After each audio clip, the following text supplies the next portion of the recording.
everyone. Welcome and Happy New Year, everybody. Here is January the 2nd, episode 214. We're entering into the 5th calendar year of Two Countries, Two Americas, All Sports. I'm Nikhil, joining you from, as always, from United States. And Gus, I'm not sure if you're in Americana, if you're near the beach somewhere. No, I'm actually on the mountains of the state of Sao Paulo, a city called Campos do Jordão. I always compare, it's the Gatlinburg of the state of Sao Paulo. They have like lifts, that's where people go to enjoy some kind of like cold mountain weather, cold mountain environment. So Right. That's what kind of compared to like the Gatlinburg of the state of Sao Paulo. Now, is it like completely, is it a tourist trap? Do they have like bad traffic everywhere and the tourists? Yeah, exactly like that. Exactly like that. Interesting. That's why I compare the narrow streets. They have the lift, to go up the mountain, shops, restaurants. The only difference, there is no like Pigeon Forge or Severo around. It's just the Gatlinburg kind of environment. Absolutely. But that sounds like a very fun place to be. But thank you for making some time here while you're on the vacation here, because of course to discuss here at the beginning of 2026. And before we move on to 2026, right, let's take a step back. We always like to do this here at the turn of a new year. Looking back at 2025, Gus, and it was a very interesting year in the year of sports, kind of the calm before the storm, if you will, because we know what 2026 brings to the table here in the world of sports. Well, let's take a step back, Gus, and let's think about, before we get to the top moments, I guess before we get into the top and worst moments, just kind of what will you remember overall about sports in 2025? Oh, definitely for me, working in Rio Branco was being very close to being promoted to the second division of the state of São Paulo. Palmeiras failing this year, no titles, even though they spend almost $200 million.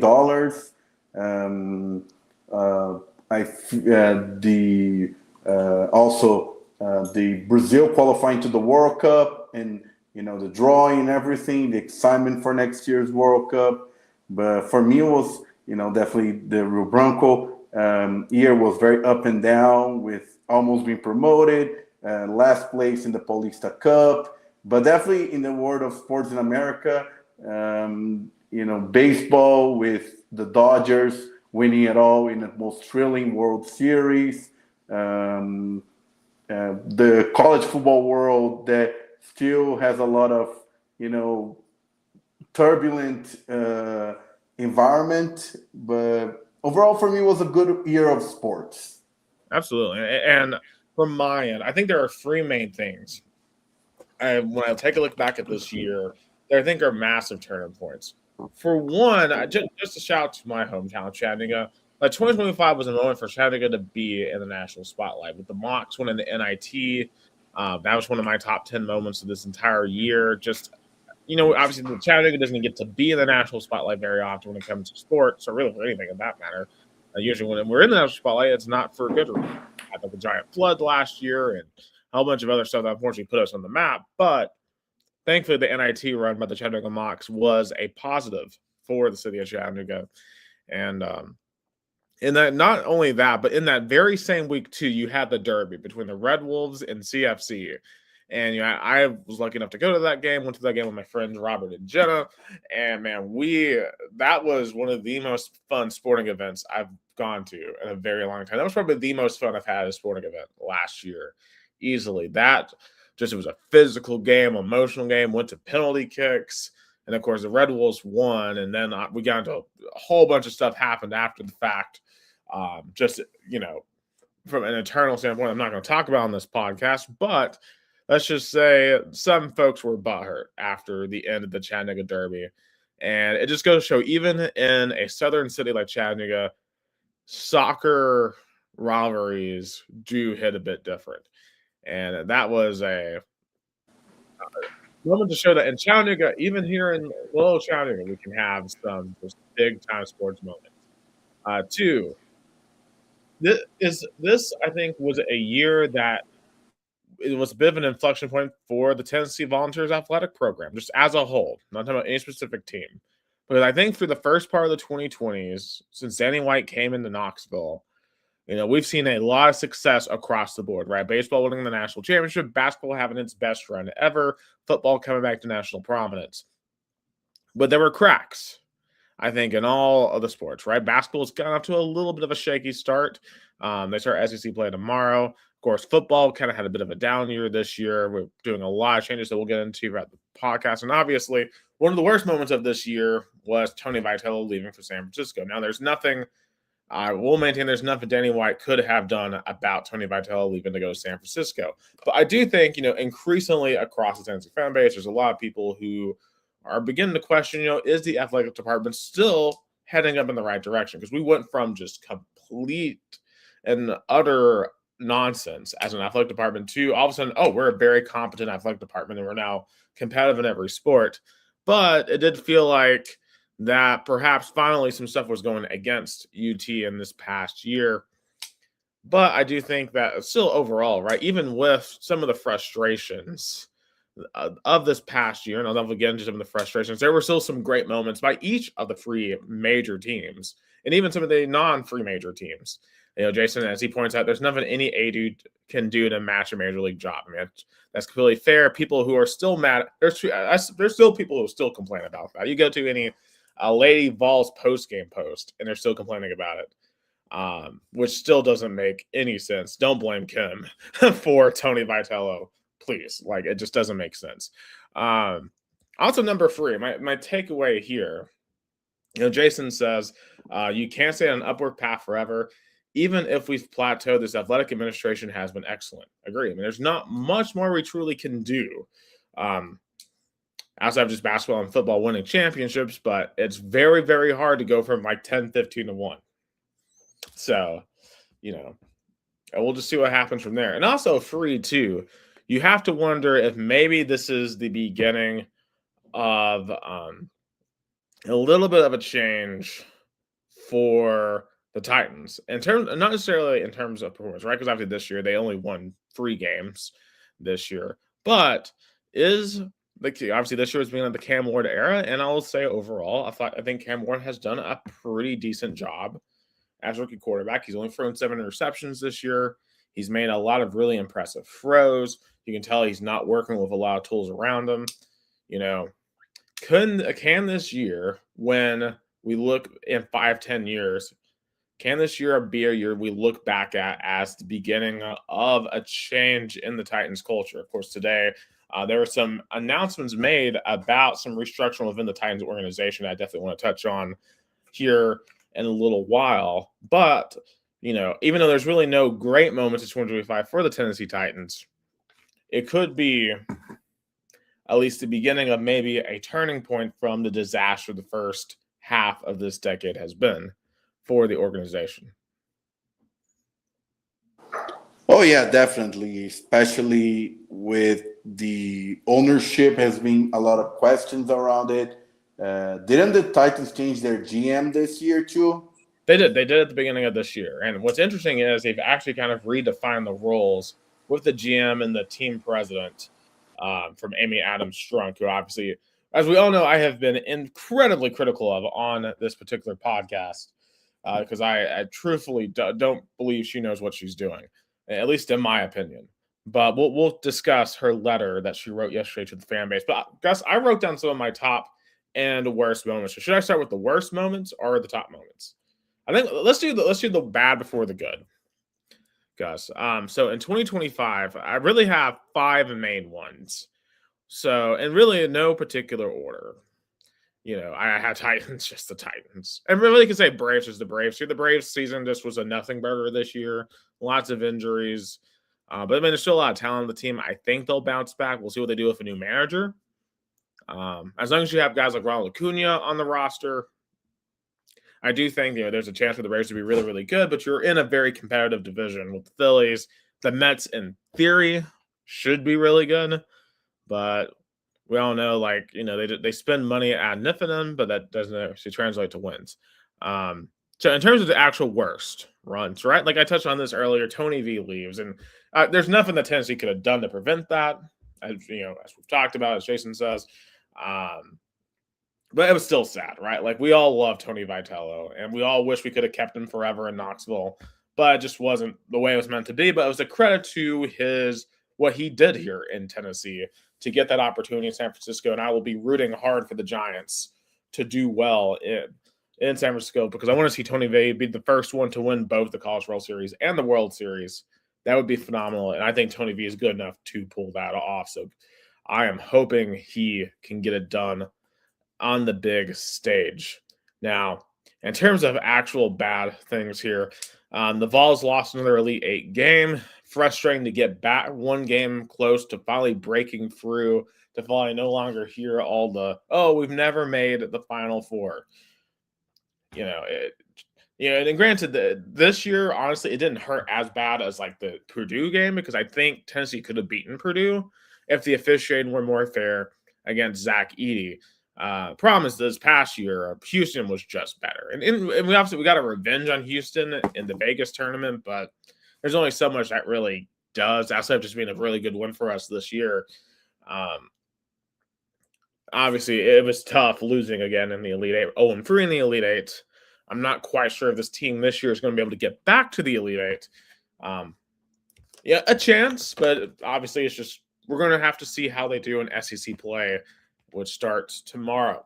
Now, the last three are all football related because unfortunately there was more bad than good this year when it came to the football team.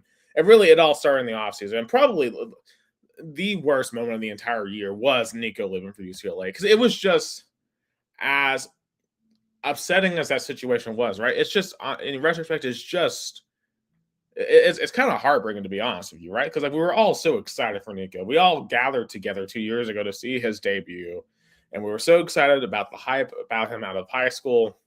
To see the relationship in the way that it did, then he goes to UCLA and just struggles outside of a good game against Penn State, and they got a couple of wins. Obviously it didn't so far has not worked out well for Nico and for Tennessee, right? Like we get Joey Aguilar, and I want to shout out Joey, right? Because it came out today that he was playing the past couple of weeks with a benign tumor on his biceps. Thankfully they got it removed. It was not cancerous, but still, they said it took away some of his strength, and I cannot imagine that was fun or easy to deal with. So No, and also the way he came into Knoxville, came into the Tennessee football program, having to replace a player with so much hope and so much, people kind of hope that Nico would have developed to almost, not saying compared to Peyton Manning, but could be like a top 5 quarterback. He never, accomplished that. And the whole drama with his dad, taking away because that period of time of the spring game, which was more like a event, was overshadowed by this drama, and then Joey had to step in, had to understand the system, understand everything, with the half of an off season, and of course he made mistakes, but I think he put his heart out. Right. And it's weird because, there's even almost a non-sports application here that, sometimes you meet someone and you have an expectation that something's going to go a certain way, but then, it doesn't go that way. And then you have to find a way to live with that. And almost in a way, the situation prepared me for some just personal situations later in the year. So it was fascinating how it almost just was the forerunner, the signal call of what was to come in some aspects in 2025. But thankfully, at least Joey, I think, also teaches you that in the midst of chaos, in the midst of maybe when something really not great happens, you can still find other ways to lean on to help you get through the bad in life, right? And as Joey says, I have been critical of Joey the quarterback for not being good enough, but I will never question Joey the person or Joey the VFL. He is a Vols hero forever. Absolutely. Like, I will always be grateful for coming in, and I'm glad he got his chance to play big time college football. Absolutely. And I'm glad he got to do it in Orange, because we'll be grateful for Joey. And he had a very good season, over 3,000 yards passing. One of the yeah. But is he staying, or he's gonna, but he has to wait the Diego Pavia rule, right? Yeah. Is it Right. But I think the question is, even if he wins the lawsuit, should Tennessee stick with him? And I'm gonna be completely honest when it comes to Joey. And I've said this a couple of times. We'll get into the Music City Bowl here in a little bit. So let me not spoil my take on that. And then the worst two moments, the Vanderbilt game, just watching Diego Pavia run up and down the field on us kneeling in the regular season, that sucked. And it's never fun to lose to Vanderbilt, especially to that pompous asshole that is Diego Pavia. That was that sucked. And that was a really sour taste. To be fair, to be honest, I got Tim Banks fired. That result. I mean, it was just unacceptable. And I think it's pretty much why we have a new defensive staff now, is that, like, if you beat Vandy at the end of the year and have a good, yes, Jason, that's exactly what I said.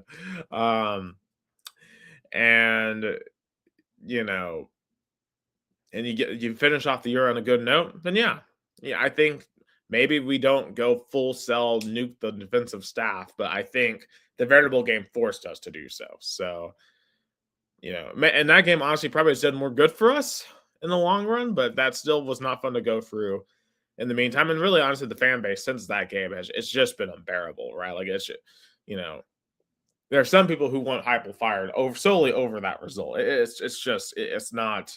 It's not been a fun couple of weeks in Tennessee. This week did not help things. And then the worst moment, easily, without question, was the Max Gilbert miss against Georgia. I mean, it'll be forever a what if the season could have been if he just hit that field goal. Like, you hit that field goal, you have a field storm. Who knows what happens? The team gains some confidence. Maybe they find a way to beat Oklahoma, Alabama, or Vanderbilt. Get to 10-2. Make the playoff. We don't know. I think that game truly killed whatever hope we had for this season, whatever playoff hope you had. And I didn't have a playoff hope heading into the season, right? Because I thought we would go 8-4, and that's what we went. But the way that team looked in the Georgia game, we didn't come close again to looking like that the rest of the season. And that one kick killed any shot we had of the playoffs. It killed Max Gilbert's career in Knoxville. And it's kind of it's not just that. It's also the 4th and 8 that we let Gunnar Stockton hit. I think it was Damian Blaylock, I think he got for the touchdown, the 2-point conversion to tie the game before that. So, if you just stop that 4th and 8, then Max Gilbert doesn't even have to kick that field goal. And then there's also, the several other things late in the game, like we got a turnover and we decided to run it 3 straight times. Just the whole end of the Georgia game was one massive blunder. And what's crazy is the Sugar Bowl last night was almost a direct mirror of our game. But Ole Miss did the things that we could not. They didn't let up a touchdown at the end of the Sugar Bowl. They were able to hit the field goal at the end of the Sugar Bowl. And they beat Georgia. And that's what you have to do. And we weren't able to do it. And, and honestly, for me, just personally, that exact moment, I was going through a lot of things there in the middle of September. And, man, that stung even more. So that sucked. Easily the worst moment of 2025. Jason says, Max is a good kicker. The Georgia miss was not his fault, but you have to have a short memory, and he didn't. A fresh start is best for everyone. Best of luck to Max. Mike Vanderjagt was also the best kicker in Colts history by making percentage, but if you miss clutch kicks, you'll be run out of town. If you don't know, Max Gilbert was 34 of 45 in his career kicking, 14 of 19 this year. He only missed 5 field goals, guys, but it feels like every single field goal he missed was massive. Yeah, I feel bad for the guy. Definitely going to talk about his future in this podcast. But yeah, that moment, like, in 2020, to the Alabama kick, that defined the season. So, it's moments like that that define, and football is all about momentum. We're definitely gonna talk about that when we hit the college football playoff quarterfinals, because football is all about momentum. It's all about, because you're dealing with a locker room with 50 plus players, coaches, staff. So the energy changes a lot from game to game. And that missed field goal by Max Gilbert against Georgia, I told in the next pod, that sealed the deal for a season that was similar to 2023. But, definitely was one of the moments that us as, Tennessee football fans definitely, felt very heartbroken. Yeah, it definitely stung for a while. It still stings. All right, top moments though. That's why I wanted to get that out of the way first. So here are my 10 top moments. I already mentioned the Mocs win the NIT and kind of good derby, just great moments for the city. All right. In terms of non like team sport, the Coke 600 was by far my favorite race this past year. Just from the presentation on Amazon Prime to the classic battle between Chase Elliott and Ross Chastain. That race was awesome. And by far my favorite motorsports race of last year. Um, now, another top moment to me was the Lady Vols and Kim Caldwell knocking off Connecticut. They pulled that off the first time they had beaten Connecticut in 18 years. That was an epic performance. And I understand the Lady Vols this year are struggling. Not great, not a great start for Kim. Now, granted, they did win their first SEC game yesterday, but still, like, I think wins like that show me there is still a lot of potential with Kim. And, I'm willing to give her some time to readjust some stuff to truly make it work here in Tennessee. Also, from a basketball perspective, beating Auburn in the SEC tournament semifinals, which ended up being the last time we ever played Bruce Pearl, that was definitely made sweeter in retrospect. Such a great performance there. Also, the Meshack buzzer beater against Bama from midcourt, basically probably the single most epic moment of the season from last year. Just a great game. That team last year was so freaking good. Beating Kentucky in the Sweet 16 too. Like that was insane. Just beating our arch rival in basketball, one of our most hated rival in basketball like that. And I get we still didn't make the Final Four, but still, we beat Kentucky when it mattered in the Sweet 16. A baseball moment as well. Liam Doyle coming in to beat Wake Forest in Game 7 there in the regionals. Like, coming off the bench, he had just thrown, I think, like 100 pitches 2 days before, and they came in. It was just insane off the bench. That was an electric finish to that game. The last time, and we didn't know at the time, but the last time that Tony V coached in LNS. So that moment has a lot of special meaning to it. Also, just shout out to the Indiana Pacers and their run to the NBA Finals. I know, obviously, it ended in heartbreak, but man, that because honestly, obviously, I've never really rooted for the Pacers before, but kind of jumping on the bandwagon during the final during their run. I mean, that was the miracle, like Tyrese Halliburton's miracle shots against Milwaukee, the miracle shots against the Knicks, and obviously the game one against the Thunder. Like, that was so much fun to follow, and I really hope that next year when the Pacers get healthy again, and hopefully they get a high pick next year. Maybe they get the number 1 pick. Hopefully, yeah. I mean, the worst sports moment was Game 7. Absolutely, honestly, it was really Game 4 was the worst sports moment because that's when the Pacers got robbed. Was Game 4. Game 4 was an act of referee and terrorism by the NBA, and they owe you the number 1 pick. So, but otherwise, outside of how it ended, the run itself was just crazy. And hopefully the Pacers get another shot to go deep like that because, I mean, Tyrese Halliburton was just, I mean, he was Superman. He was Superman. He deserved it. And I don't care how many MVPs SGA wins.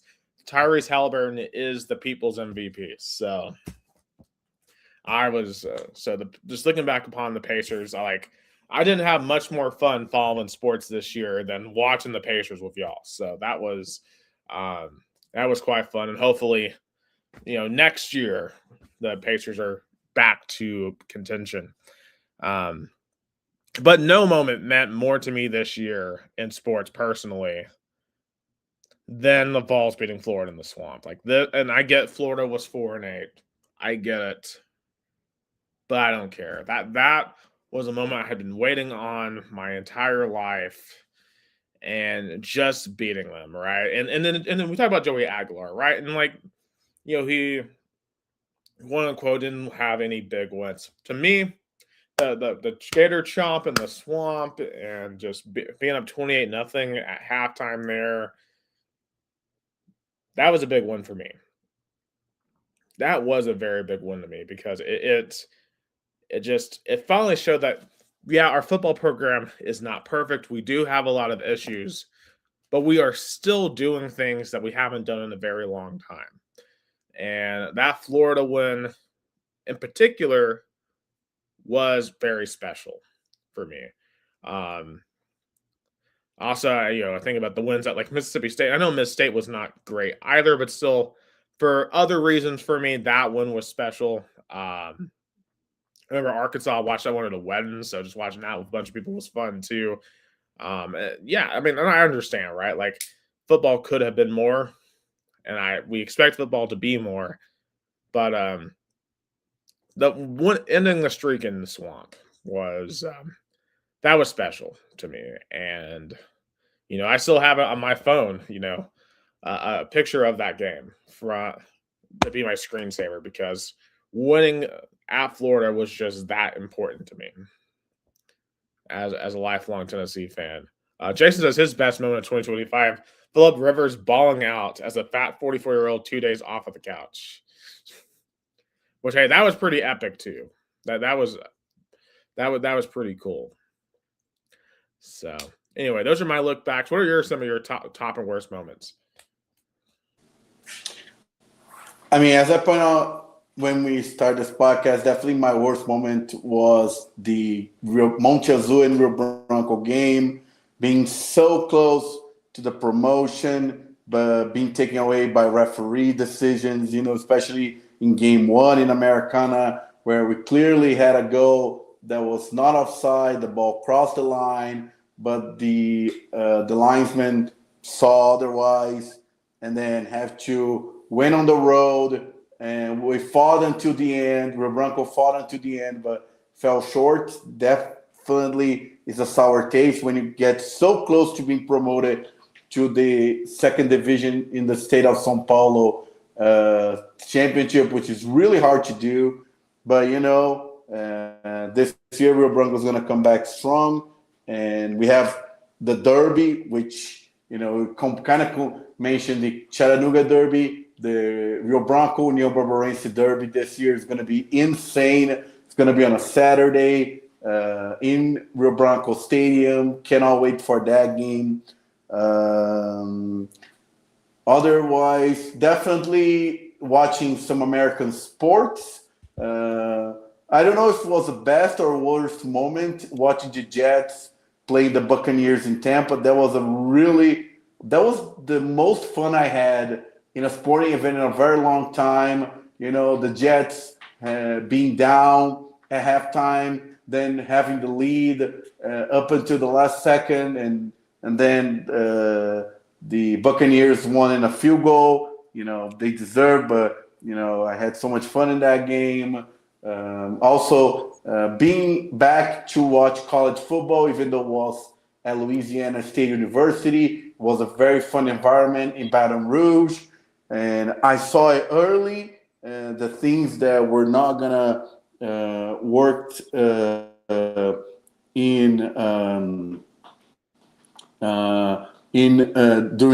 the tenure of the my moment, the return of New York Cosmos. I like it.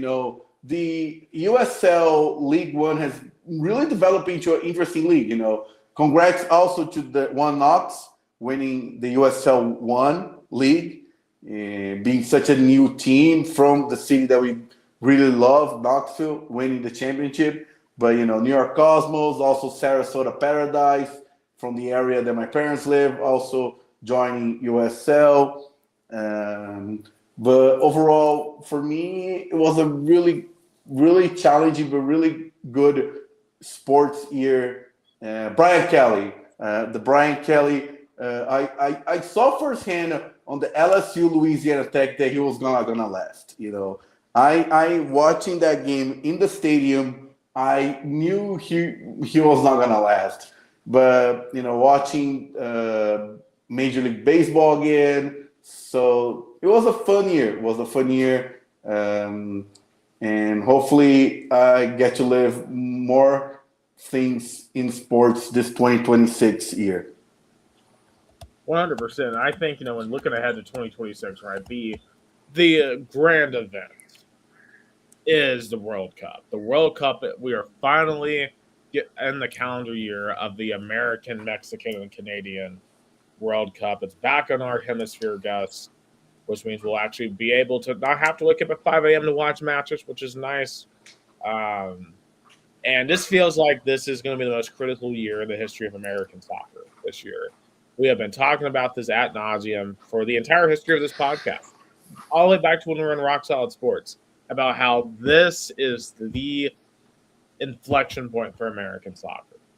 And I don't know if we're ready, but it isn't going to matter here in 6 months on June the 12th when the Americans walk out to play Paraguay.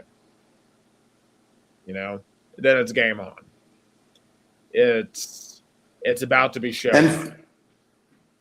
And for Brazil too, being such a long drought, 24 years without winning the World Cup after having, the successful stretch in the mid 90s, early 2000s, winning 2 and making a final. After that, Brazil only made only 2014 they were stopped in the semifinals. But, for that result, I wish we would have been eliminated in the quarterfinals because 7-1 result in the semifinals, that was disastrous too. But Brazil coming out of pressure, first World Cup with a foreign coach since I think probably the 50s with Carlo Ancelotti. And the big question is Neymar going to be the main player in this team? We're going to talk about him when we get to the Brazilian topics because his future for this year is set. But if kind of a mystic plays out, there's on Brazil fortune because I posted this on Twitter when Brazil was eliminated in the 2022 World Cup. That if coincidence can be in Brazil's fortune, the last time Brazil had a 24-year drought was from 1970 to 1994. When was the last World Cup in America? 1994. So, I know coincidence, like those kind of coincidence, doesn't translate to on-field performance, but, mystic is mystic. Right. And kind of thinking about the Americans, too. We also have to keep in mind that this year is the 250th birthday of the United States. July 4th, 2026 will be 250, and there's all kinds of celebrations that will be taking place throughout the entirety of this year, leading up to July the 4th, which I think will only increase the pressure on the American soccer team. And I think also, too, the Mexican soccer team, hope being the host as well. It's been a very long time since they've won a knockout game, and obviously people have this perception of Mexico being more of a soccer nation than America, but Mexico has not necessarily performed very well at the World Cup. So I feel like there's a ton of pressure on them. I don't know so much about Canada. I feel like out of the three, Canada has the least amount of pressure, but definitely I think America and Mexico definitely do. And then just internationally, I think out of all the European teams, I would argue probably England has the most pressure. For sure. I mean, France, obviously won the World Cup 8 years ago, runner-up 4 years ago. I mean, they're probably pretty confident about, playing well. I think Germany too, because Germany since the title in 2014 has two very disappointing World Cups. Right. And obviously for Argentina, this is probably it for Messi. So, and Jason says Mexico are more of a soccer nation than us. Their federation just manages to be worse than ours somehow. Lol. Yeah. Mexico is very dramatic, and they have the intensity and the drama of Argentina, but doesn't mirror the talent wise. Yeah, And which is Jason asked me, and Jason said Brazil's winning the World Cup on the back of Estevão. I think he will be called, but I don't know how much of a protagonist he will be. right, because it feels like they're probably still going to go for Vini Jr., which I know. I'm just talking Yeah. to, and I know he's very critical of Vini Jr. in terms of he believes his play style is very selfish compared to like a guy like Gustavo. Yeah. Yeah, Jason says Germany has the most pressure in Europe. They haven't won a knockout since 2014, which is yeah. So it's going to be a fun one. Obviously, we still have a couple months to go before we get to the World Cup. I think also in addition to that, some of the things I'm looking forward to. Obviously, we have the Winter Olympics next month, with the return of hockey, big time hockey. I think that's going to be very exciting to see if because we saw last year the Four Cup of Nations and how crazy that was, especially the Canada US games were pretty wild. So I'll be curious to see if they run into each other again in Milan for the 2026. Otherwise, I'm be honest, I'm not as big of a Winter Olympics fan as I am like the summer. Like, obviously I've never been skiing and I can't ice skate.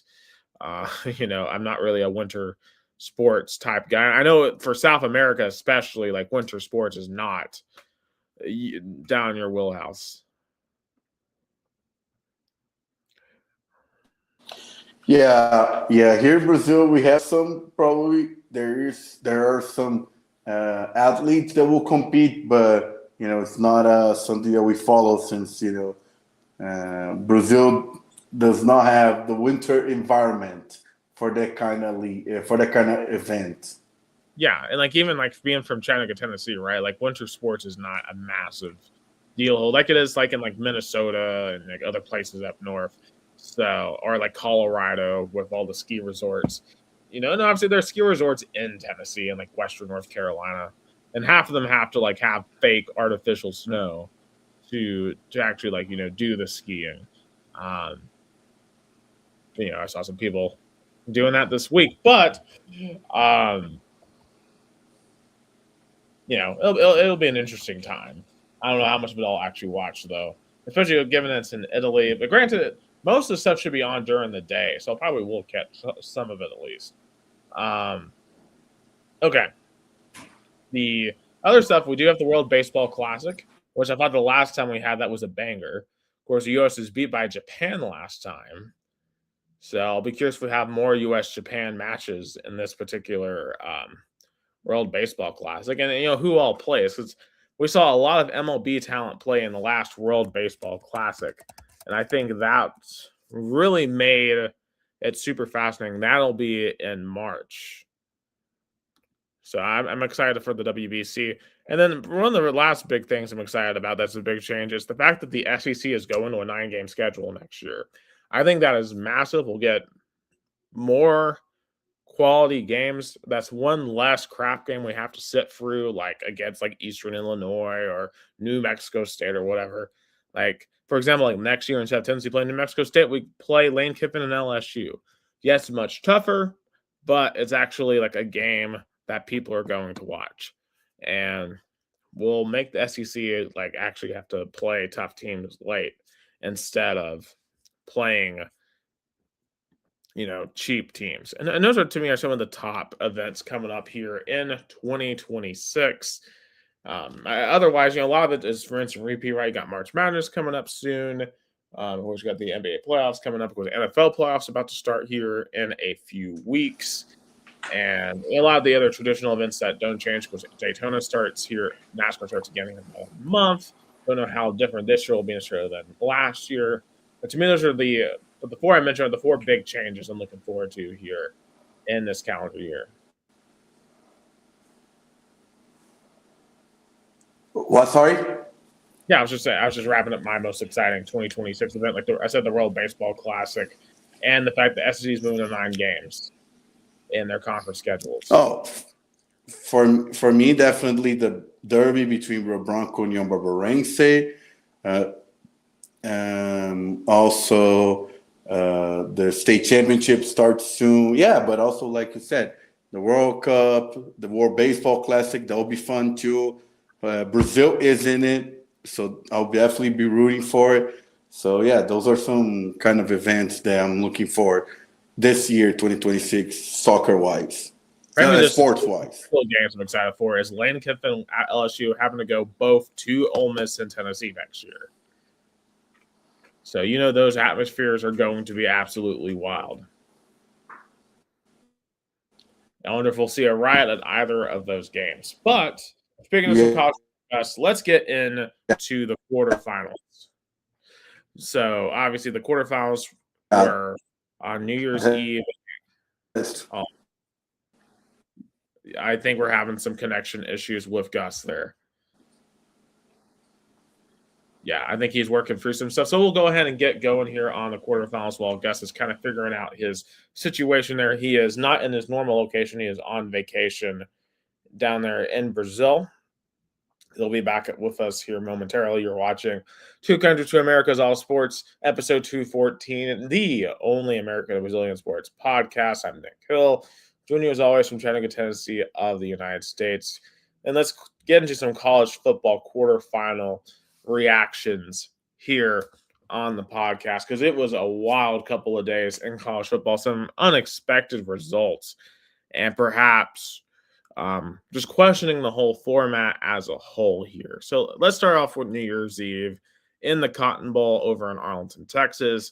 You had Miami versus Ohio State. Now, I think the thing that you have to think about when you look at this game is this is a rematch of the 2002 National Championship game. Ohio State beat Miami in that game, and Miami has been largely irrelevant since then. They kind of fell off at the end of their dynasty there in the 80s, 90s, and early 2000s.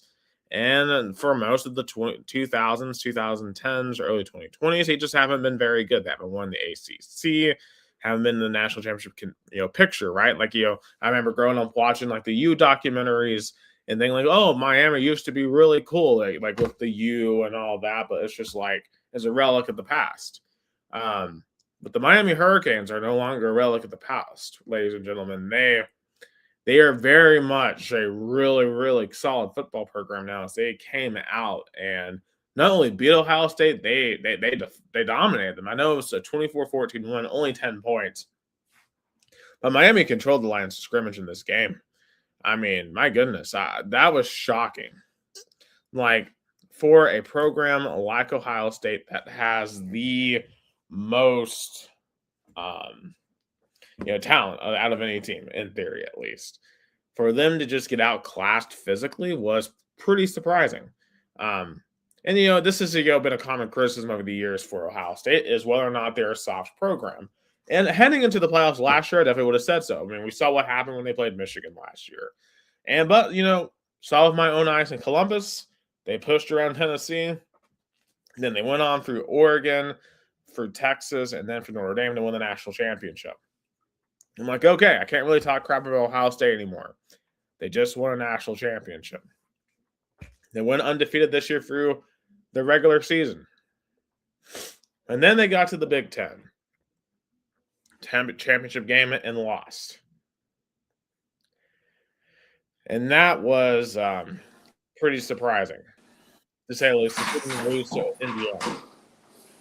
And I'm like, okay, well, maybe they weren't taking that game to its fullest potential. But I still thought Ohio State was definitely better than Indiana. But then to watch them come out on Tuesday and get pushed around by the Hurricanes, I was shocked, Gus. Yeah, I was shocked too the way Miami was the physical team and how they outplayed Ohio State because it felt like Ohio State like had a really smooth sailed regular season, especially after that week one against Texas because that was probably the hardest game Ohio State had throughout the regular season. But I think you kind of mentioned that Big Ten championship loss to Indiana kind of showed that that team weren't as good as last year, even though. But and I want to get to the bigger point, which is, and I think Ohio State is maybe a testament to that because you know having a bye week in this new format of college football playoff, is that a benefit or maybe something that kind of takes your momentum away? That's the big question that the college football community and Ohio State was one of the three teams that lost in this quarterfinal rounds, being the top four seed. And my bigger point is it time to change the format? I think there will be some changes next year. Oh man, definitely there's gonna be some changes to the format because it does seem like the long break really does hurt the higher seeded teams, including Ohio State in this particular situation. They just looked rusty. That offense was off. Sayan did not look comfortable. The only player that really looked comfortable was Jeremiah Smith. But outside of him, Miami just dominated. Like Carson Beck didn't have a great game, but he didn't have to do a lot, right? Because they were able just to out physical Miami and that front seven of Miami, including Ruben Bain, just absolutely dominant. And Ruben Bain is going to be that guy for sure. There in the NFL. Also, in terms of upsets, last night's Sugar Bowl, probably the best game of the round. My goodness, Ole Miss coming back, trailing by 9 at halftime after a stupid into the first half for Ole Miss, right? They could have stepped out of bounds, gotten 3 points, but the guy, he catches the ball, stays in bounds, and it costs his team 3 points. I'm like, okay, well, Ole Miss just lost the game. Why watch the second half? But I kept watching, thankfully, and saw one of the greatest college football quarterback performances I've ever seen. Trinidad Chambliss, and I knew he was good. I got to see him during the regular season. I didn't realize he was that good. It was shocking. This guy was D2 last year, guys. This guy was at Ferris State, and this dude just torched Georgia. But I shouldn't be shocked that he torched Georgia, right? Joey Aguilar torched Georgia, and everyone forgets about it because Max Gilbert missed a field goal. Georgia's defense this year was not its typical standard of elite, and it was susceptible to great quarterback play. And Trinidad Chambliss just lit him up. It was unbelievable to watch. And that fourth quarter, he was doing, I would have not been that wowed by a quarterback in college, since probably Lamar, to be honest with you. Some of the throws he was making on the run last night were just unbelievable. And I don't know what his pro prospects are, but wow. It was just an incredible performance by Trinidad Chambliss. And an equally terrible performance by Kirby Smart. That fourth down early in the fourth quarter where they went for it on 4th and 2 in their own territory down 3. It was so dumb. And the fact they were doing all this trickery, running people on and off, they deserved to not make it.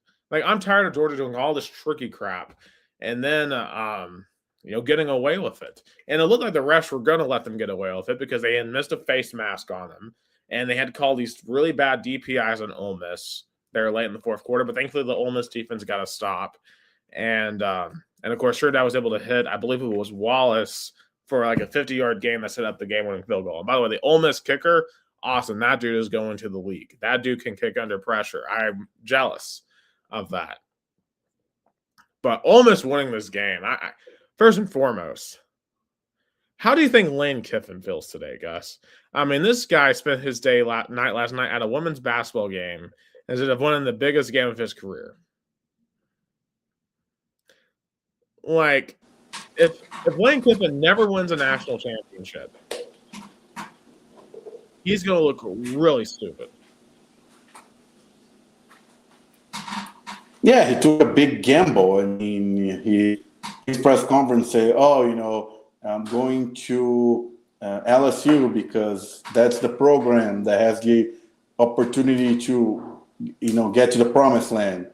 And now you practically abandon the program you built, and seeing them come out on top, winning one of the most powerful college football teams in this decade, with a very clutch play, definitely, says something about you. And also, how about, this team plays so clutch, and and I feel like it just show how much peak how much they work on through what Pete Golden, the head coach, yeah. And he's 2 games away of winning a national championship. How about that? I know, and it would be so funny for Ole Miss to win the whole thing, and then Lane Kiffin never wins at LSU, and that would be the karma, the ultimate karma, because I get, right, the LSU has the history, they have more money, more resources, but I'm going to mention this here in a little bit. I think we're in an era where you can truly win anywhere. And clearly, Lane Kiffin has proven that he is a great evaluator of talent because he found this Trinidad Chambliss guy in D2. And, who knows what Chambliss' success means moving forward, right? Because now coaches, you can literally look anywhere. It's like, it reminds me of Ratatouille. I don't know, the Pixar movie about the rat that cooks. And, at the end of the movie, when the critic says anyone can cook, right? Because he's talking about how it's the rat that's making the Ratatouille. And it's almost like a great college football player can come from anywhere, truly. And they don't have to come from IMG Academy, or you don't have to poach them from like the Big 12. They can come from a D2 school. Because of that, I think we're in an era where the dominant blue bloods are over. Truly. And you have to look any further than what happened in the Rose Bowl yesterday. This Indiana-Alabama beatdown was not just one game beatdown. I think it was a signal that we have entered into a new era of college football completely. One where Alabama is no longer the hegemony. To me, it's like Britain losing all of its colonies, because it's not just Alabama losing, but like I have never seen Alabama just be blown out outside of maybe the 2018 national title game. But even this was worse than that, because like people knew Clemson was really good. I think people were still doubting whether or not Indiana was actually that good, right? And it looks like Indiana was like, if you switched to jerseys, I think it would have made sense, right? Like, it's like, oh yeah, the Indiana players look like the Alabama players, and the Alabama players look like the Indiana players. But no, we live in a new era where the teams are much more equal. There's much more parity, and it's much more about the coaching and the physicality. And clearly, Kirk Cignetti just dog walked Kalen DeBoer yesterday. Not just from a yesterday perspective, but from the fact that his strength and conditioning clearly is better. His team's discipline is better. His team can actually run the football. Sustain drives. Alabama cannot run the football. And to be honest, Alabama quit. They absolutely quit yesterday. That last touchdown that Indiana had, Bama just fell over and let them go in. I've never seen Alabama quit in a football game, and they did yesterday. And I think if I was an Alabama fan, I would be very concerned moving forward about the Patriots' state of the program, because if you're Alabama, you're used to competing for national championships. But what I saw yesterday, if that's going to be the DNA of your program, right there, like you began your year getting embarrassed by Florida State, and you enter your year getting embarrassed by Indiana. And the only reason why you were even this game, and go ahead. So I think this is it's bad. It's a bad deal. I think out of all 8 of these teams, Alabama lost the most. I know Texas Tech got shut out, but Texas Tech is new to this. I think if they can get a better quarterback and continue to have the type of investment they have, they'll be easily the best program in the Big 12, and I think they can get back to this moment. But Alabama, I think that will be a program-defining loss for them. I think you will see a downturn from Alabama for a minute, and I think it will ultimately cost Kalen DeBoer his job. I think yesterday was the beginning of the end for Kalen DeBoer. Yeah, I think you point out perfectly. It was not that Alabama lost, was and we said it on the group chat. This game remind of what Alabama used to be in 2010, 2011, the physical team, the team that pushed the opponent around, we're always able to get the first down, especially with the running game. And that was Indiana yesterday. Yeah. Just unbelievable. Could not believe that was Alabama. It was just shocking to say the least. But Indiana, I don't think there's anyone questioning Indiana anymore. If anyone's still questioning Indiana, just stop it. They are clearly the number 1 team right now. They should be considered the favorite right now, but they're going to have a hard test next week. They're going to have to play the Oregon Ducks. But it's so funny. Kurt Cignetti personality reminds a lot of Nick Saban, using the press conferences to give what? He coached for Saban, so it doesn't shock me that much. Yeah, that's true. He learned not only the in and outs of football, but also the way that Saban were able to give the message to the media. And I think Cignetti is doing that very well, because the more his team is doubted, the more he's able to, use this, as Nick Saban said, rat poison, and and push that as feeding to his players this everybody's doubting us. Let's prove we can play. Yeah, absolutely. And also, I think you got to give some credit to Fernando Mendoza. Obviously, the Heisman winner, he played very well. And I think, too, he carries himself in a way I haven't seen a college football quarterback carry himself since Tim Tebow.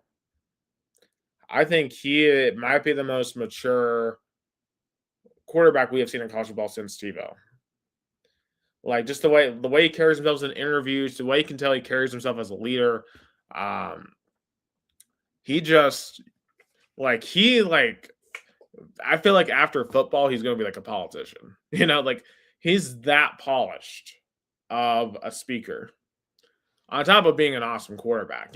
He, his post-game Rose Bowl interview, and thinking back to his Heisman Trophy interview, speech. I have become a massive fan of Fernando Mendoza. And I can't wait to see him in the NFL, because I think for someone like the Raiders, who desperately need a culture change, he can be that guy, because that's a guy you bring in to change your culture. And it doesn't matter where you're at. You could be at a place like Indiana that's never won a damn thing, and you bring in a guy like that, and you begin to believe. And you bring in a guy like Kurt Cignetti, who looks around and says, I'm tired of this place being full of cobwebs. So we're going to not act like that anymore. And that's truly, if you're looking for some New Year's resolutions, just look at Kirk Cignetti and look at Fernando Mendoza. Because Indiana is the losingest program in the history of college football. And yet they're doing things unfathomable just a few short years ago. Yeah, I think it's the biggest turnaround in college football history. Oh, To the program, from the bottom of FBS to last year, being 10-2, making the college football playoff. Everybody thought was a 1 year kind of thing, 1 year wonder, and it was not. It was, as Kurt Signetti said last year, they were going to be back, and they are back, and then the first number one seed to make the semifinals in this new era of college football playoff. yeah, and also too, I think this is also big for James Madison too. I remember a lot of these players were transfers from there, showing the quality of those players. And people are like, "Oh, James Madison didn't belong." Well, James Madison threw up 34 points against Oregon. Texas Tech in the Orange Bowl threw up a fat donut. So,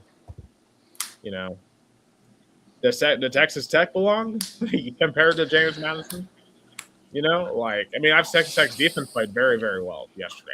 That's Texas Tech's defense is why Texas Tech was as good as they were. Which it's the opposite day for the Red Raiders. Historically they've been a great offense, bad defense. This year they had a great defense, an okay offense that got exposed against a great defense in Oregon. It just definitely it was a bit surprising to me how that game turned out. I will say, for sure. But for Oregon, I think that was huge, right? Guys like Brandon Finney Jr., the cornerback, who had 2 interceptions yesterday, just a true freshman. This guy will be an NFL star one day. But I think, for Dan Lanning, right? After what Ohio State did to them last year, and then they came back all right, we're going to come out and be more intense. Although you can say their road this year has been a lot easier, right? James Madison and Texas Tech is a lot easier than Ohio State. But I think we're going to find out truly how far Oregon has come next week. So let's look at next week's games, Gus. So on Thursday, you've got Miami and Ole Miss in the Fiesta Bowl. In 175, you got Carson Beck versus Trinidad Chambliss, Mario Cristobal versus Pete Golden. And I think too, for Mario Cristobal, right, this year's already a resounding success for Miami. I think if you're a Miami fan, you take a look at these 4 teams and think, we're the biggest brand here. We're the most historic brand here. We're the only one here with national championships. It's time for us to reclaim our throne. Meanwhile, if you're Ole Miss, right, you're trying to play to keep this era going, right? Because when the season stops, reality might snap back for Ole Miss, host Lane Kiffin. So you got Ole Miss just playing for another day, basically. And then you got Miami playing to reestablish the culture. And you got a very good defensive team in Miami versus an explosive offense in Ole Miss. What do you think about this one, Gus? Yeah, you said it perfectly. It's how different those 2 programs historically are. Miami is an established program, but since the early 2000s hasn't accomplished anything. They're finally back into a big moment like the college football semifinals. And for Mario Cristobal, which we time and time again criticize in this podcast, that he makes silly mistakes, that he always kind of have those letdowns, is a big chance for him to prove otherwise. And for Ole Miss, it's to keep the momentum going, to keep feeding off that, Lake Kiff left us. Let's prove him that we can win, because you said it perfectly. Once this college football playoff ends, reality is going to check. So either they're going to lift the trophy and be like Michigan, hey, we can be in the middle to the bottom of the SEC, we don't care. We got the title. Or they can, leave this with a little of a bitter sweetness, and then have to climb the mountaintop again. Yeah, exactly. And to me, right, like, can Trinidad Chambliss outrun the front seven? Particularly guys like Ruben Bain. Can he outrun that front seven? Also, shout out to your girlfriend, Thais. Happy New Year and go Vols. Shout out to Thais. Oh yeah, shout out to her. Shout out to her, Thais, Gianna Payam, my beautiful girlfriend, watching me, supporting me. Yeah, and definitely. But go ahead. Yeah, but I'll also say, too, I do think the Miami secondary is gettable once you get past that front seven, but they got to get past the front seven. But on the other end, Olmis does get a couple of plays. Can Carson Beck outscore Trinidad Chambliss if he has to? Can he? I don't know, right? Because I think Miami needs to play a lot of ball control here. Really feed Fletcher, number 4, the running back, and really try to win this thing like time of possession, right? Because Ole Miss goes really fast, kind of like Tennessee. Which also, this is proof that this type of offense can work in the playoffs. So, and that's something that even I needed to see, right? Like, knowing that the veer and shoot can work in the playoffs. Yeah, for us, for discussions around Tennessee that we'll have here in a few minutes. I will say this, like, I think Miami is probably the more talented team, the more physical team. I think Ole Miss has the better quarterback. But at the end of the day, right, like, I've been picking against Miami this entire time, and I feel like it's time for me to, acknowledge when I'm wrong. And I've been wrong in Miami. I am going to pick Miami to win this football game.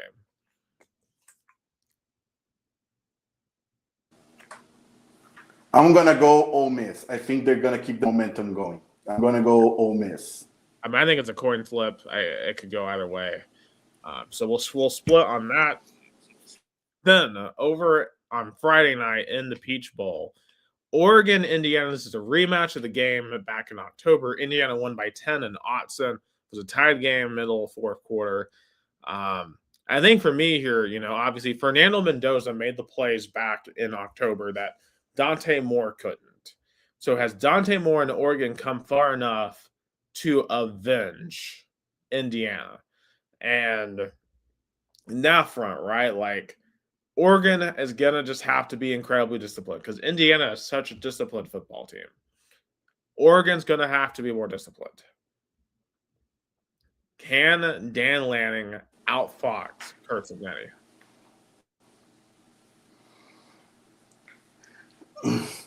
I don't know. Maybe I'm being too premature, but isn't this feels like, for example, Michigan, Alabama of 2 years ago? Kind of, the college, the national championship before the national championship. Like, I think the champion is going to be what? Texas Ohio State last year felt like that too to me. Yeah, and I think Indiana have the better team. As you point out, more disciplined. I'm going to go with the Hoosiers. It's really hard to be a team twice, but this Indiana team, it's hard to see a weakness. I'm not overwhelmed by Oregon's offense, to be completely honest with you. And I think this will be a great game. I think it's going to be a hard-fought one. I think it's going to be Indiana. So for me, I think it's going to be Indiana versus Miami for the national championship game. Granted, if we got Miami, Oregon, we would get so if you get Miami, Oregon, you get Cristobal versus Oregon, which would be crazy. And then to me, if you get Indiana, Ole Miss, you would get the battle of the movie teams, right? Like, Indiana has been a movie. Basically, Hoosiers been on the gridiron with their miraculous turnaround. And then Ole Miss with the run they've had in spite of losing Lane Kiffin. And I guess I agree. I think I think Indiana Ole Miss is definitely the college football national championship game that I think all the kind of more romantic people that kind of love those kind of stories would love. Yeah. Because And also, Oregon, Miami, even though is Mario Cristobal versus former team, Indiana and Ole Miss are two programs that never would have thought making this kind of game, let's say 5 or even 10 years ago. yeah, 100%. I also want to point out, too, the national championship is in Miami. So Miami wins, they'll get to play a home game for the national championship. And I would guarantee the Canes fans would actually show up to this one. Because why wouldn't you? It's a national championship.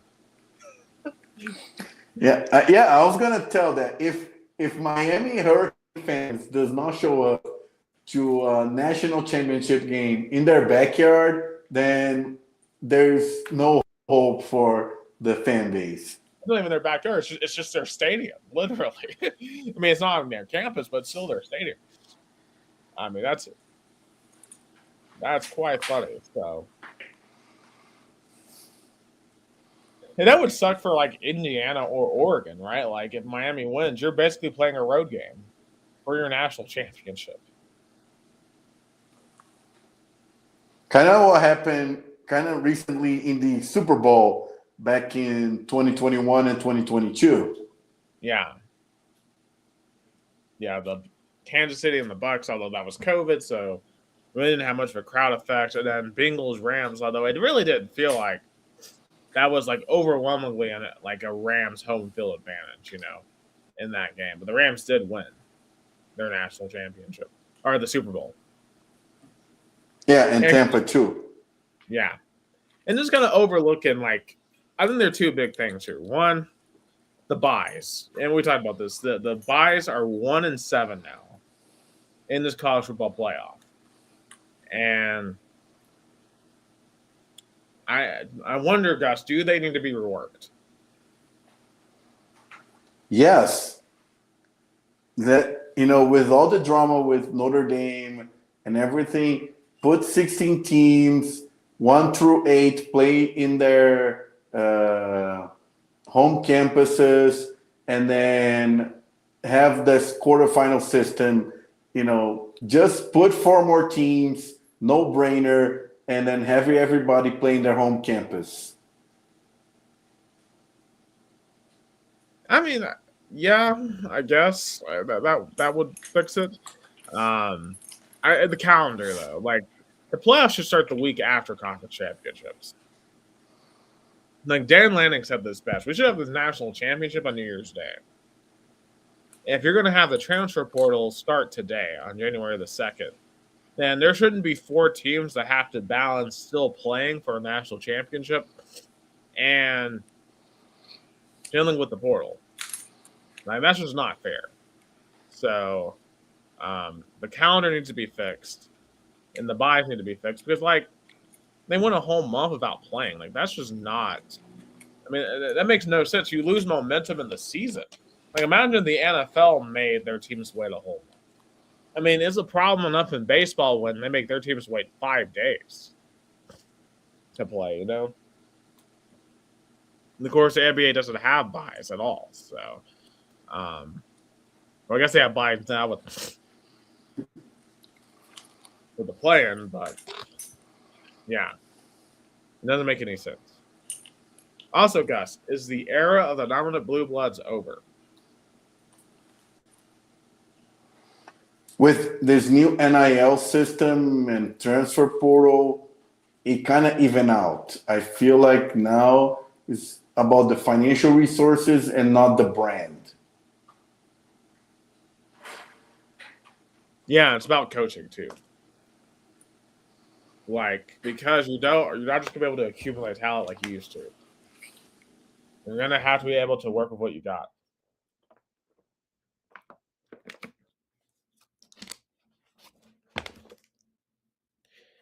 And Gus, thinking of all of this, right? Like we kind of obviously our Vols are not in the playoffs this year, and they lost the Music City Bowl to Illinois on a last-second field goal, in part because Max Gilbert missed another kick.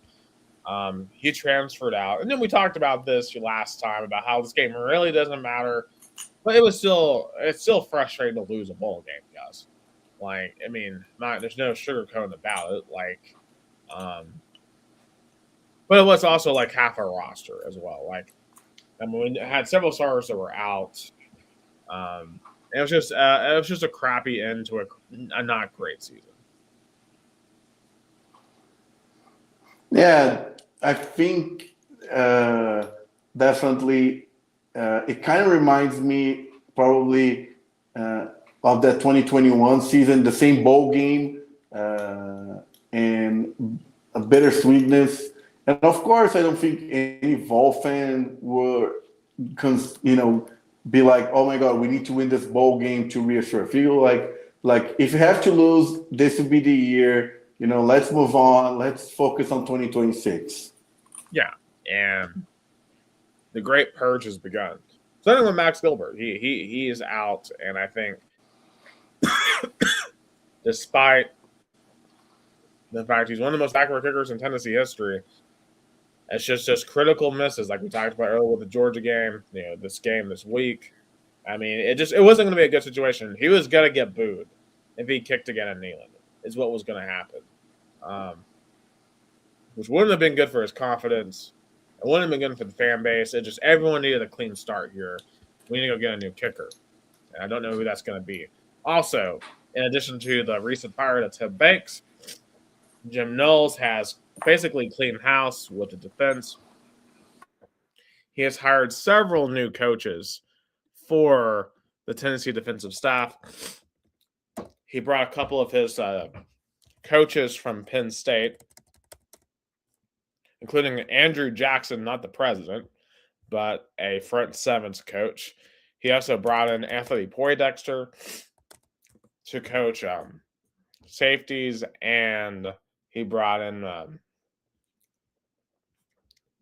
trying to pull this up real quick. He's up. They're bringing in Michael Hunter Jr., the cornerbacks coach. They are retaining William Inge and Rodney Garter. What do you think about these changes, Gus?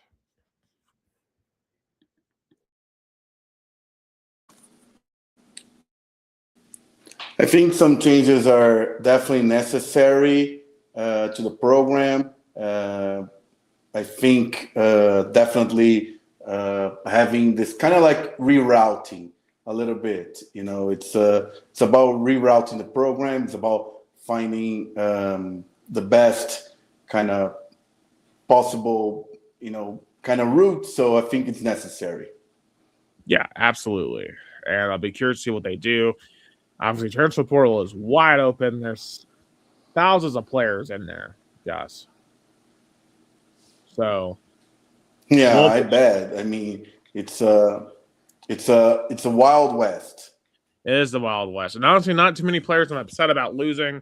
Lance Hurd is one that is not particularly great, but if they don't want to be here, let them go. I know there's a couple of players we're hosting, like a linebacker from North Carolina. We're looking at some players from Penn State, potentially maybe coming with Jim Knowles. So I think there's a good shot of Tennessee. I think Tennessee's going to get very, very active in this portal. And I think the big thing is going to be the quarterback, right? Like, if Joey Aguilar is granted another year, do you stick with him or do you go with someone else? Because personally, I think we should go somewhere else. Because I like Joey a lot, but I don't think he is our best option.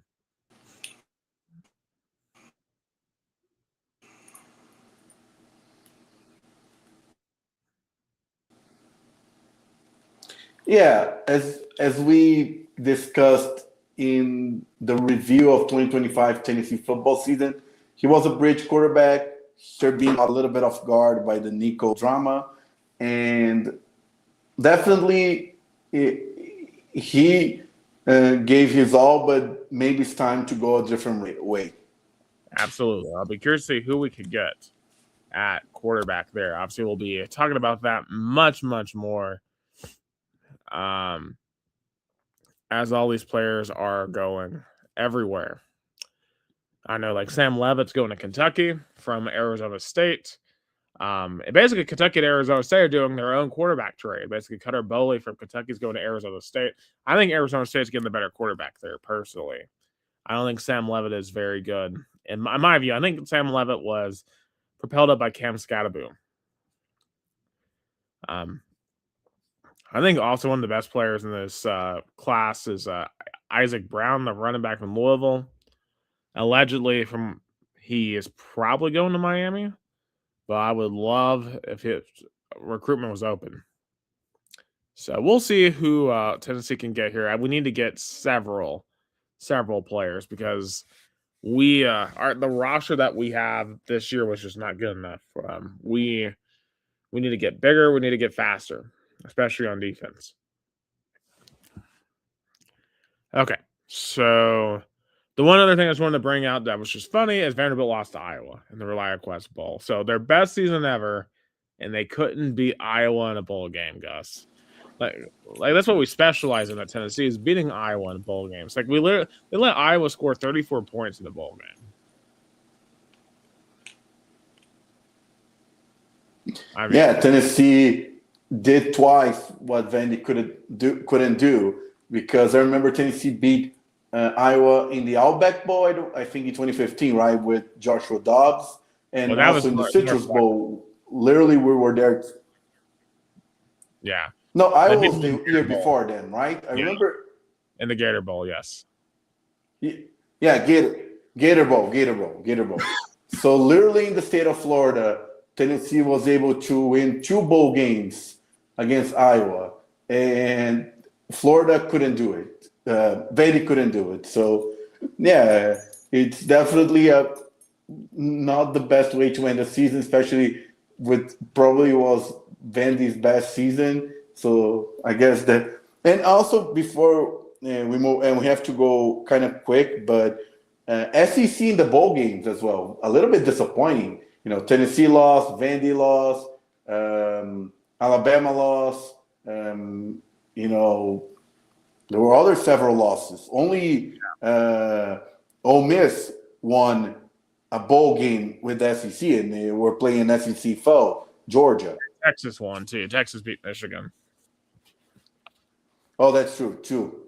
Yeah, of course, look back at A&M losing to Miami. I think the SEC, while I will still contend it's the deepest conference, I think there's 2 things here. One, when it comes to the bowl games, we probably have a higher number of opt-outs outside the playoffs. But then 2, the schedule imbalances are so massive that it's allowing some teams to get to the playoffs that shouldn't be getting to the playoffs. You know, like Texas A&M, did not have a hard schedule this year. So I do think that right now it's a little imbalanced in the SEC. And, I think we're in an era, too, when you really think about the true money. The SEC doesn't have the most money. Like, the Big Ten now has the most money. So it's quite fascinating when you take a look at it, for sure. Quick basketball notes. Basketballs are opening up tomorrow at Arkansas. SEC play. First Saturday of that. Lady Vols won their opening SEC game yesterday against Florida. All right, real quick, let's go into some NFL here. We're heading into the last week. Some interesting games from last week included the Lions eliminating themselves on Christmas Day in a Jared Goff disaster. 5 turnovers, Gus, including 2 fumbles. I mean, my gosh, and Jared Goff has been very good in Detroit. But, man, doesn't it feel like last year was the peak of Detroit? And they weren't able to make it to the NFC Championship game last year. And they made it the year before. But it's like, the Rams trading them away, They wouldn't win a Super Bowl without Goff, and I doesn't feel like the Detroit Lions are going to win one with them. Yeah, and losing a coordinator definitely play an effect of Dan Campbell, and maybe Lions hit their peak, and we'll see what happens next year. Maybe what Dan Campbell's going to – because I think Dan Campbell's going to stay, but he needs to assess some issues that they had throughout the season. Oh, absolutely. Absolutely. Also, the Buffalo Bills. What were they doing last week? Going for 2 at the end against the Eagles. Just a terrible decision. And I get that that Michael Badgley had missed the extra point before. He got cut post game, but still. Terrible decision. Let the Eagles get away with only having 17 total yards of offense in the second half. I mean, both of these teams are quite interesting heading into the playoffs. I don't know if either team could be considered the favorite, though, heading into the playoffs right now.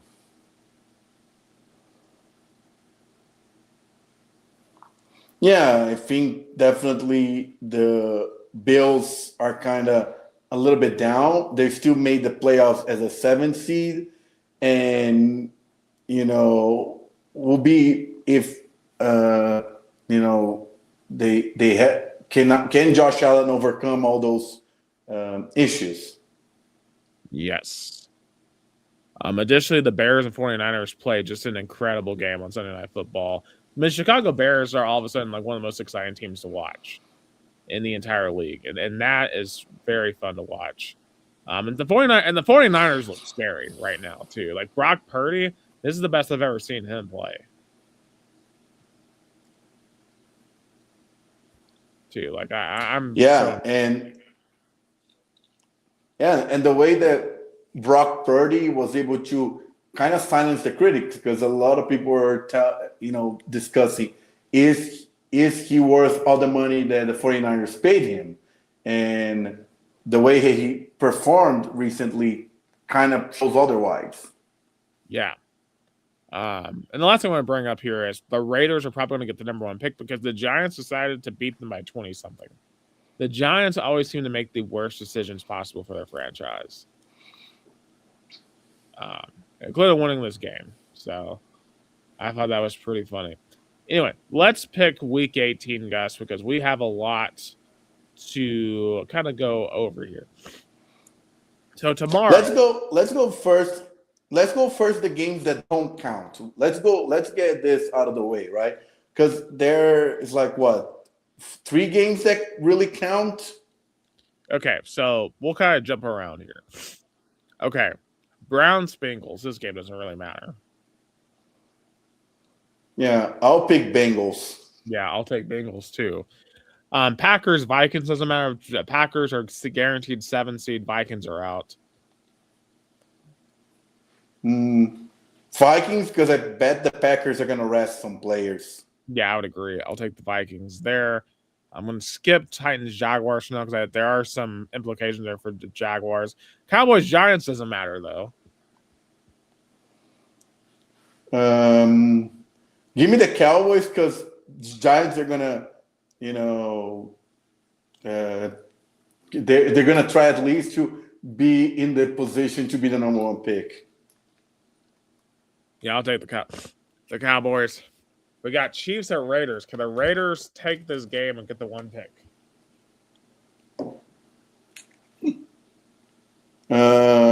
Give me the Chiefs.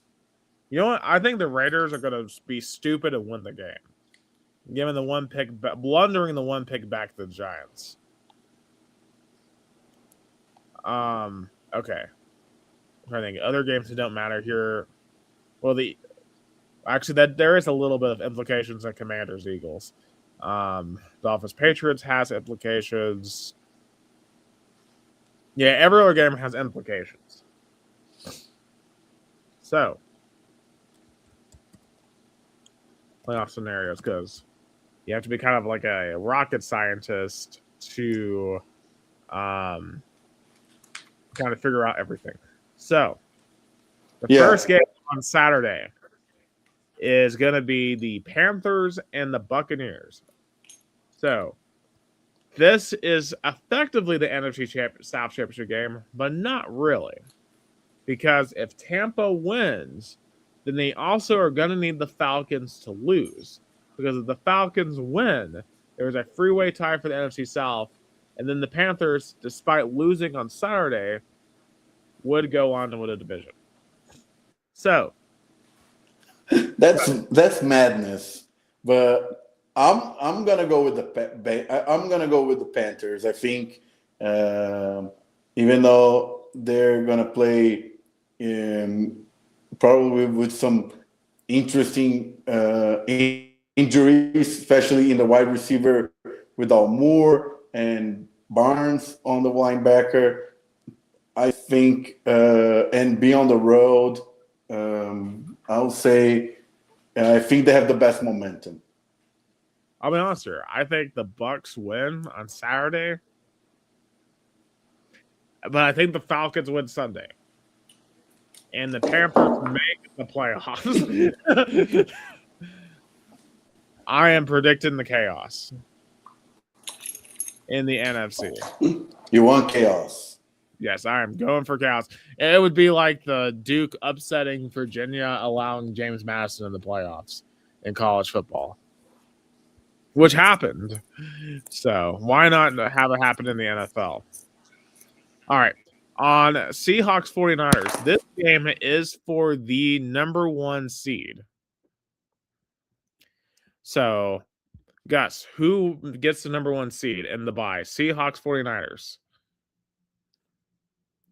As I talk on the phone here, I'm going to go San Francisco. I just think San Francisco's playing better right now.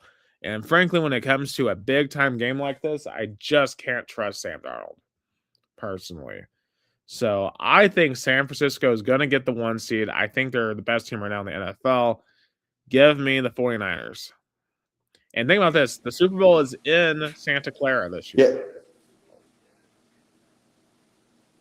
Yeah, I'm going to go as well with the 49ers. Give me San Francisco. Yeah, and that would put the Seahawks at the 5 seed. So right now I would have Seahawks at Panthers, and you would have Seahawks at and you're going, so you went with the Panthers. So we would both have Seahawks at Panthers. Yeah. In the divisional round. All right, so on Sunday you have the Colts at the Texans, and in this game, that's for the 5th seed. 5th, 6th, and 7th seeds. Houston, right, Chargers, and Buffalo. Yeah, and what's interesting is for the Texans, is if they win and the Jaguars lose, the Texans will win the AFC South. So there are stakes there for the Texans. Give me the Texans. Yeah, I'll take the Texans. The Colts have nothing to play for. And then like the Jags would host the Tennessee Titans. The Jaguars are going to win. They should win. Yeah, I don't think the Titans are going to show some football that they didn't show up throughout this entire season to change. I think the Jaguars deserve to be the AFC South champions, and give me the Jaguars. Yeah. And the Jaguars also,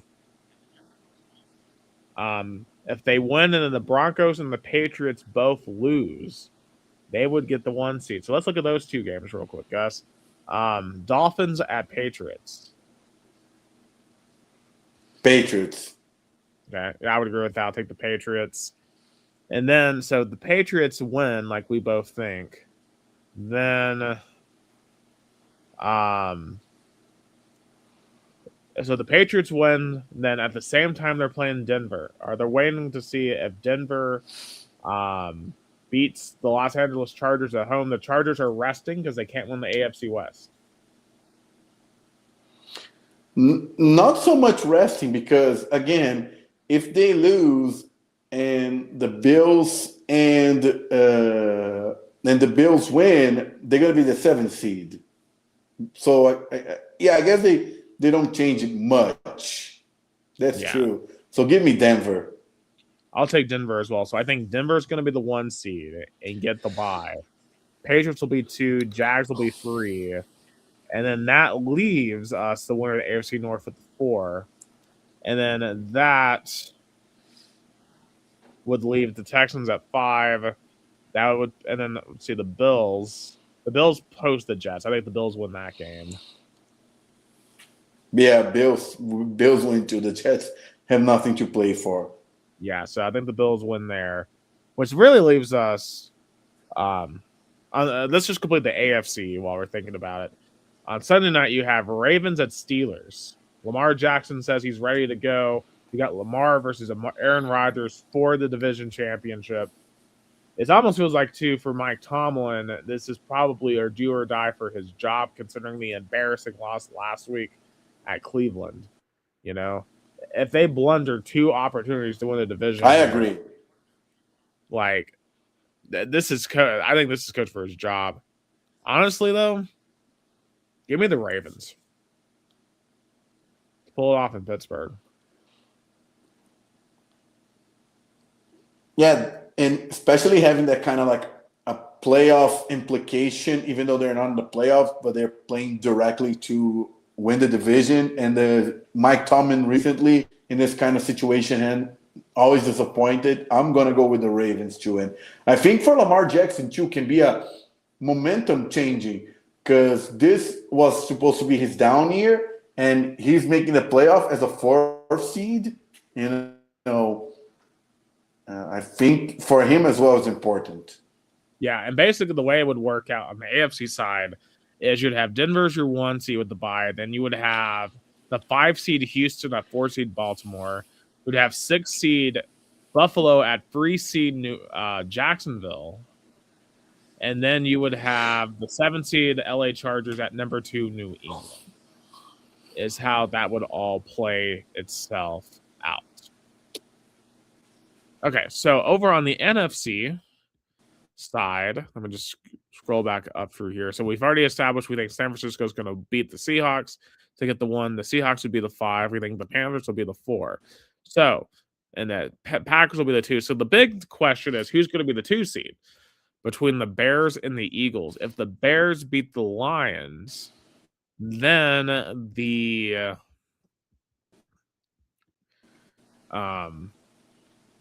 would hold on to the 2 seed. But if the Bears lose and the Eagles win, then the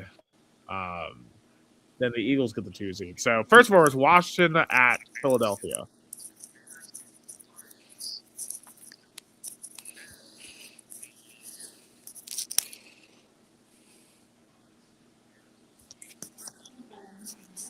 Well, I can't hear you. I think it's talking to someone. I am going with the Eagles to beat Washington. Oh, Philly, no doubt about it. I don't think it's going to be very lopsided, but I'm going to go with the Eagles. Yes, and the question is, who wins Chicago or Detroit at Chicago?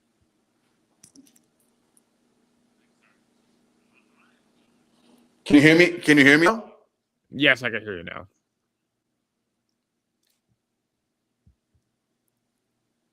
Can you hear me now? Yes, I can hear you. Can you hear me? I don't know if you can hear me.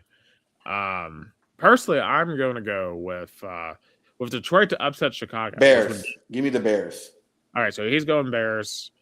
I am going with Detroit actually for the upset, which would mean that, in my view, I think Philadelphia is going to get the 2 seed. If Chicago wins, Chicago gets the 2 seed, and then Philadelphia gets the 3. Also, if the 49ers beat the Seahawks, that means the Rams, who host the Cardinals, will get the 6 seed. So I think the Rams are going to rest. I still think the Rams will probably beat the Cardinals, but I think the Rams will end up the 6 seed. So basically, the way I think it works there, so you would have San Francisco as the 1, and then the rest of the playoffs is you would have the number 7 Packers going to either the number 2 Eagles for my prediction, or number 7 Packers going to number 2 Bears in Gus's prediction, which obviously that would be the more exciting outcome. In the NFC, you would have number 6 Los Angeles going to either, in my view, they would be going to Chicago, or they'd be going to Philadelphia, which would be a rematch of last year's wild card game, our division game, excuse me. And then you would have Seattle at Carolina as your 5 versus the 4. So that would be the playoffs there. The only 2 win and end situations are the NFC South and the AFC North.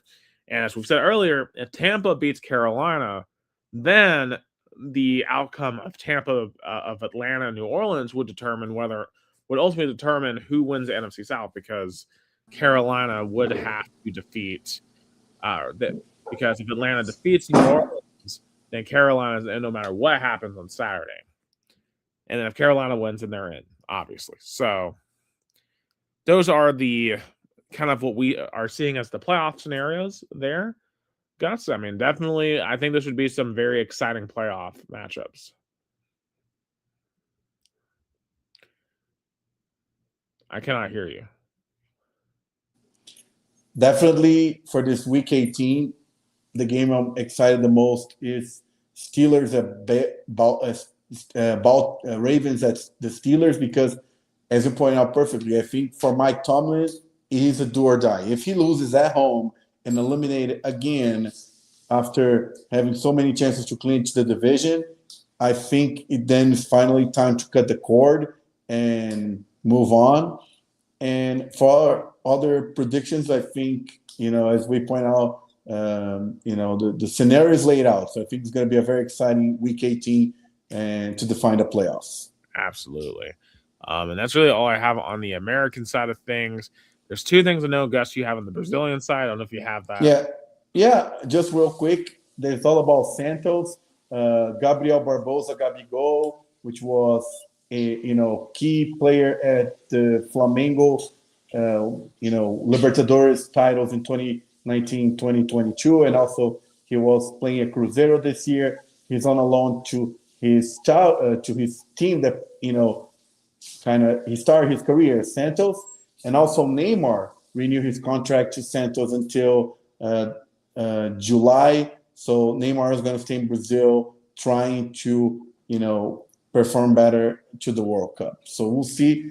State champion, the Copinha, the tournament, one of the biggest, if not the biggest tournament for under 20 players, started today with a lot of games. Definitely, we're going to talk about more next week with the big teams playing. And next week also, the 11th, started the Paulista State Championship, started a little bit sooner this year because of the World Cup. We'll see what happens. But that's all I have for Brazil's side. Yeah, Neymar, I think definitely is going to be one of the most interesting athletes this year, especially with the World Cup. So I'll be curious to see what he's able to do there. But Gus, that is all the time we have here for this first episode of 2026. It's going to be a great year for Gus from I forget the Campos town. do Jordão. Campos do Jordão. Yeah, that town I can't pronounce it, but from that town and Nick Hill here from Chattanooga, Tennessee, United States. You've been watching the only American and Brazilian podcast, Two Countries, Two Americas, All Sports. Have a great weekend, folks.